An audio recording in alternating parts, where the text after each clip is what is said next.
Hello बच्चों, क्या हाल चाल। जबरदस्त, जिंदाबाद। तो बच्चों आ गए हैं हम एक बार दोबारा से आपके साथ बहुत लंबे समय बाद, क्योंकि अब हमारे पास आई होप आपको क्वालिटी भी अच्छी दिख रही होगी कैमरे की। तो बच्चों अब शुरुआत करते हैं लेक्चर नंबर 12 की, जिसके लिए आपने बहुत ज्यादा इंतजार किया।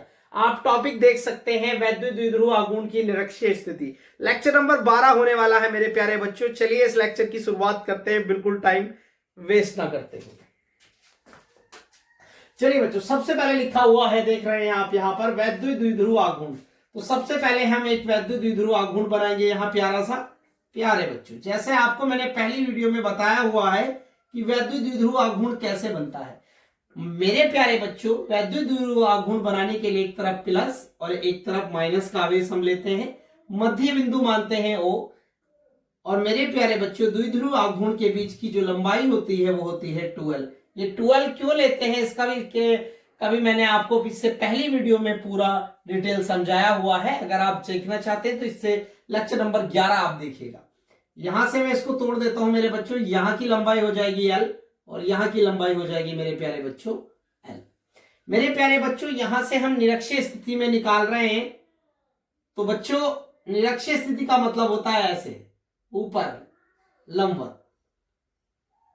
यहां पर बच्चों हमें क्या निकालना है, इस बिंदु पर वैद्युत क्षेत्र की तीव्रता का व्यंजक निकालना है। यहां लिखा हुआ है वैद्युत द्विध्रुव आघूर्ण की निरक्षीय स्थिति का व्यंजक हमें निकालना है यहां पर, यानी वैद्युत क्षेत्र की तीव्रता का व्यंजक हम यहां पर क्या करेंगे, फाइंड आउट करेंगे प्यारे बच्चों। बच्चों यहां से मैं इसको ऐसे मिला देता हूं और इस पॉइंट को मान लेता हूं बिंदु ए, इस टाइप से, और इस बिंदु को मान देता हूं मैं बिंदु बी।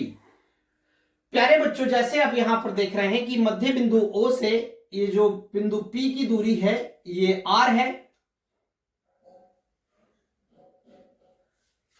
तो अब आप यहां से देखिए, जो प्लस है, इससे पहली जो वीडियो हमने बनाई है लेक्चर नंबर 10 में, वहां पर हमने आपको बताया था, लेक्चर 9 या 10 में आप वहां पर देखिएगा, जहां पर हमने आपको बल रेखाओं के गुण पढ़ाए हुए हैं। हमने बताया था कि जो प्लस आवेश होता है उससे तीव्रता अनंत यानी आगे दूर की ओर होती है। तो इस बिंदु से अगर मैं इस बिंदु पर तीव्रता निकालूंगा मेरे बच्चों, तो ऐसे कहां होगी, दूर की ओर। तो मेरे बच्चों इसको मैंने तीव्रता E1 कहा। और माइनस के लिए क्या होती है, अनंत से माइनस के लिए होती है। इस बिंदु से अगर मैं यहां देखूं तो तीव्रता माइनस के लिए ऐसे इधर की ओर होगी, माइनस की ओर। तो यहां मैंने क्या माना मेरे प्यारे बच्चों, इसको E2 मान लिया है। इसका मैं अगर परिणाम निकालूं तो यहां होगा प्यारे बच्चों। और मैं यहां देख रहा हूं कि यहां पर कोण क्या, थीटा बन रहा है, एंगल ये थीटा है। तो प्यारे बच्चों, जब भी हम E1 के लिए इसके घटक तोड़ेंगे तो थीटा की ओर जो घटक टूटते हैं वो कॉस थीटा में टूटते हैं। तो यहां हो जाएगा E1 कॉस थीटा, और E2 के लिए यहां हो जाएगा E2 कॉस थीटा। तो आई होप प्यारे बच्चों ये बात आपको पूर्ण रूप से क्या हो समझ में आई होगी। अगर मैं इसके विपरीत जाऊं, विपरीत अगर मैं इसके जाता हूं, तो विपरीत इसके जो घटक टूटेंगे प्यारे बच्चों, वो E1 साइन थीटा में टूटते हैं। किस में टूटते हैं, साइन थीटा में। और अगर हमें E2 के लिए इसी प्रकार विपरीत जाऊं तो बच्चों घटक टूटेंगे E2 साइन थीटा में। तो ये बात आपको समझ आई होगी प्यारे बच्चों। एक बात और छोटी सी मैं आपको यहां बता देता हूं, ये मेरे पास ये वाली दूरी भी है, ये दूरी भी है। अगर मैं इस P बिंदु से A बिंदु की दूरी निकालना चाहूं तो मैं यहां पाइथागोरस प्रमेय लगा सकता हूं। पाइथागोरस प्रमेय से, आई होप आपको समझ में आ रहा होगा। पाइथागोरस प्रमेय कहती है जो कण है यानी AP का स्क्वायर जो है, अर्थात OP का स्क्वायर अर्थात लंब का स्क्वायर प्लस आधार का स्क्वायर अर्थात OA का स्क्वायर। AP की वैल्यू हमें फाइंड करनी है बच्चों। यहां OP की वैल्यू R है तो यहां R स्क्वायर हो जाएगा। आधार की जो वैल्यू है मेरे प्यारे बच्चों वो L है। यहां से मैं स्क्वायर हटाऊंगा और जैसे ही मैं यहां स्क्वायर हटाऊंगा तो मेरे प्यारे बच्चों यहां क्या आ जाएगा, अंडर रूट आ जाएगा, R square plus L square. तो हमारे पास AP की जो वैल्यू निकल के आई है बच्चों, वो निकल के आई है R square plus L square. ठीक इसी प्रकार से यहां भी वही सीन है, तो इसकी भी वैल्यू क्या निकल के आएगी प्यारे बच्चों, यहां लिख सकते हैं ठीक उसी प्रकार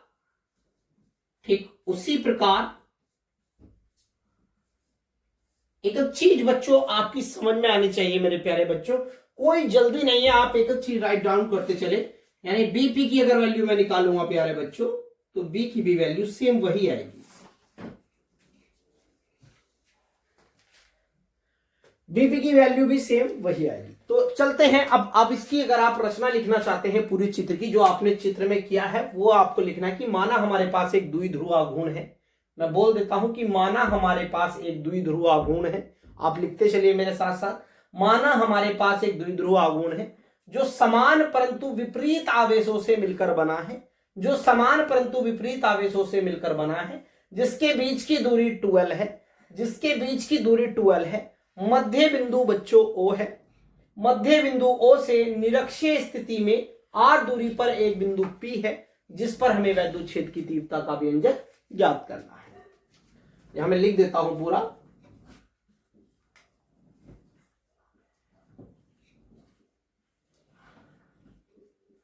वैद्युत क्षेत्र की तीव्रता का व्यंजक।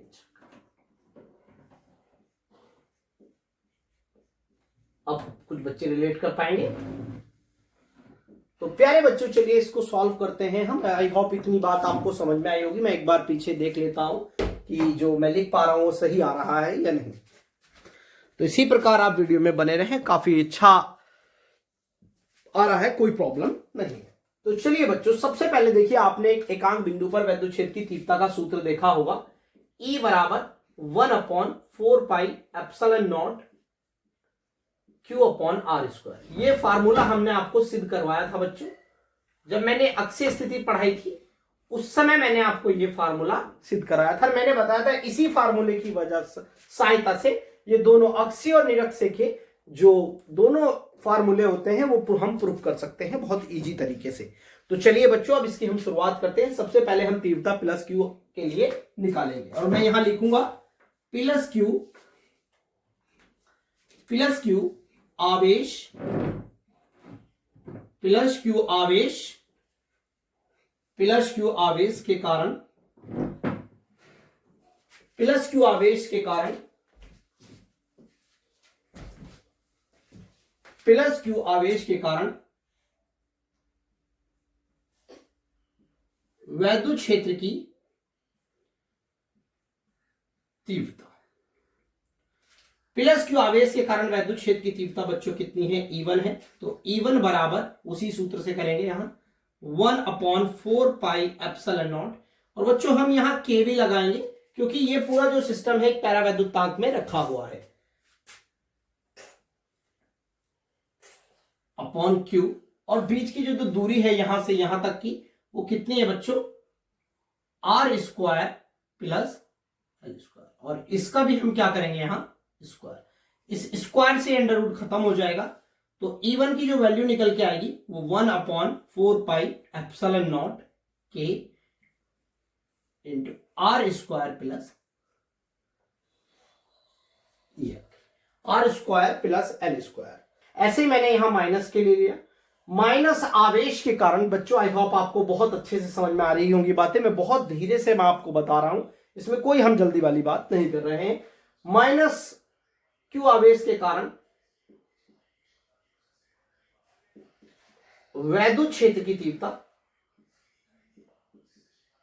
वैद्युत क्षेत्र की तीव्रता,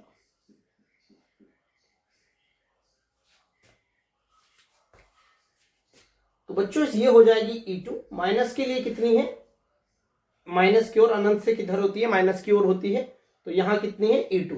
तो E2 बराबर हो जाएगा 1/4πε0 K इंटू Q। और मेरे बच्चों तीव्रता वही है, कितनी दूरी है, under root R² plus L²। और इसका भी क्या लगाएंगे हम स्क्वायर, इस स्क्वायर से ये कट जाएगा अंडर रूट, तो कितना हो जाएगा E2 बराबर 1/4πε0 K into Q R² plus L²। तो मेरे प्यारे बच्चों अब हम परिणामी तीव्रता यहां पर निकालेंगे। परिणामी तीव्रता, परिणामी तीव्रता हो जाएगी टोटल यानी E यहां पर जो कंपाउंड टूटे थे बच्चों, तो उसके लिए तीव्रता आई थी E1 cos थीटा और दूसरे के लिए आई थी E2 cos थीटा। तो मेरे प्यारे बच्चों, यहां से मैं E1 प्लस E2 और जो कॉमन ले लूंगा वो cos थीटा ले लूंगा प्यारे बच्चों, और cos थीटा बराबर जो होता है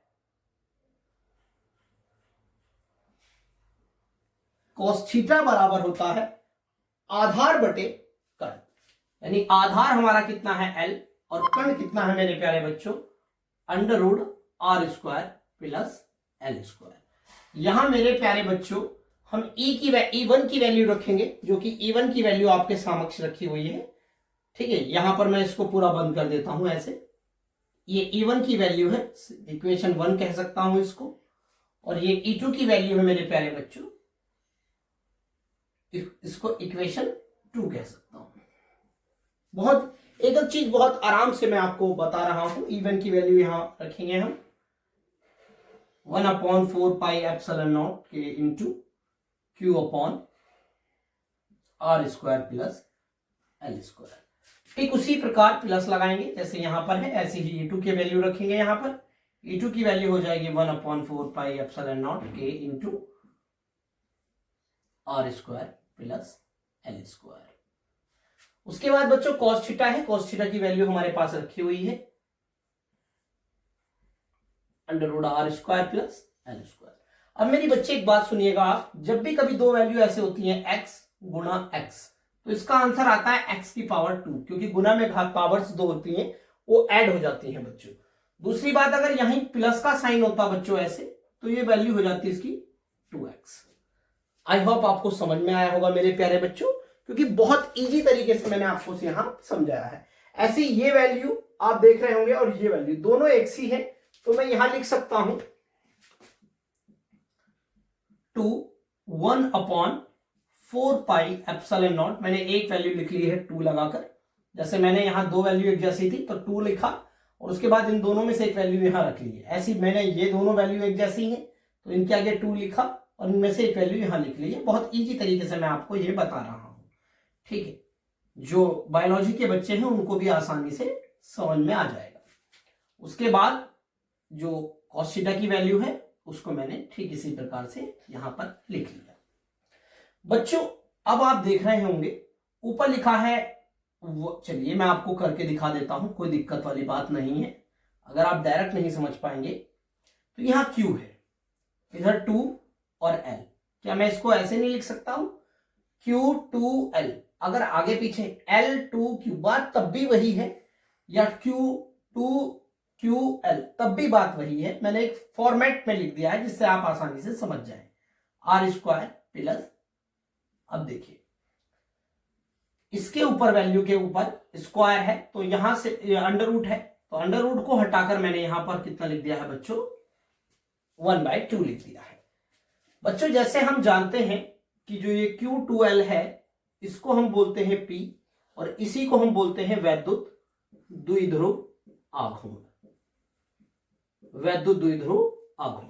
तो बच्चों इसको मेरे प्यारे बच्चों हम लिख सकते हैं 1/4 पाई एप्सिलॉन नॉट K, और इसकी जगह मैं लिखूंगा P r² प्लस L²। देखिए इसके ऊपर एक पावर है, इसके ऊपर आधा है, तो एक और आधा हो जाता है 1.5, और 1.5 को हम ऐसे भी लिख सकते हैं। आप नॉर्मली ऐसे लिखते हैं तो 2 × 2 और 1 3, यानी 3 बटे हम क्या लिख सकते हैं प्यारे बच्चों 2 लिख सकते हैं। जो बच्चे 11वीं में आ रहे हैं वो अभी राइट डाउन करते चलिए, अपने नोट्स बनाते चलिए ताकि आपको कोई भी प्रॉब्लम आगे ना हो। अब प्यारे बच्चों देख रहे होंगे ये जो r दूरी है ये बहुत बड़ी है, ये ऊपर यहां तक भी हो सकती है, यहां तक भी हो सकती है, बहुत बड़ी है। तो इस दूरी को हम यहां लिख लेंगे कि जो r है वो काफी बड़ा है, बहुत बड़ा है, बहुत बड़ा है। किससे बच्चों? L से। इसलिए L को नगण्य मान लेंगे। नगण्य अर्थात बच्चों कितना? अर्थात 0। तो बच्चों जैसे ही मैं यहां 0 डालूंगा तो हो जाएगा E बराबर 1/4 pi epsilon not K। Into P, और यहां पर जैसे मैंने 0 डाला तो ये हो जाएगा r की पावर 2 और इसकी पावर 3/2। यहां से 2 से ये 2 कट गया बच्चों, तो यहां बचेगा 1/4πε0 k इंटू p/r³। वायु अथवा निर्वात के लिए आपको पता है मेरे प्यारे बच्चों, हम कितना लेते हैं 1। तो यहां मैं k की जगह 1 डाल दूंगा, तो हो जाएगा E बराबर 1/4πε0 इंटू p/r³। ये बच्चों हमारा डेरिवेशन का जो फार्मूला था निरक्षीय स्थिति में वो प्रूफ हो चुका है। आप इसको ऐसे भी लिख सकते हैं, E बराबर इस पूरे की जगह हम वैल्यू डाल सकते हैं 9 गुणा 10 की पावर 9, या उसकी जगह हम k भी लिख सकते हैं, तो k इंटू p/r³। इसको हम ऐसे भी लिख सकते हैं। तो बच्चों ये हमारा पूरा डेरिवेशन था। आई होप आप मुझे फीडबैक दीजिए कि ये क्या आपको कैसा लगा, क्या समझ में आया आपको, और अगर इसमें आपको कोई डाउट है तो आप फिर भी मुझे कमेंट कर सकते हैं। सबसे पहले आप इसका एक स्क्रीनशॉट ले लें। आपने स्क्रीनशॉट ले लिया होगा बच्चों। कैसी लगी हमारी ये वीडियो, आप फीडबैक देते रहे मेरे प्यारे बच्चों, क्योंकि अब हमारी जो वीडियो है वो अब रुकेंगे नहीं, रेगुलर आपको वीडियो मिलेंगी। आप जब चाहेंगे मैं तो आपको लाइव भी आकर क्लासें प्रोवाइड कराऊंगा। जय हिंद, जय भारत मेरे बच्चों।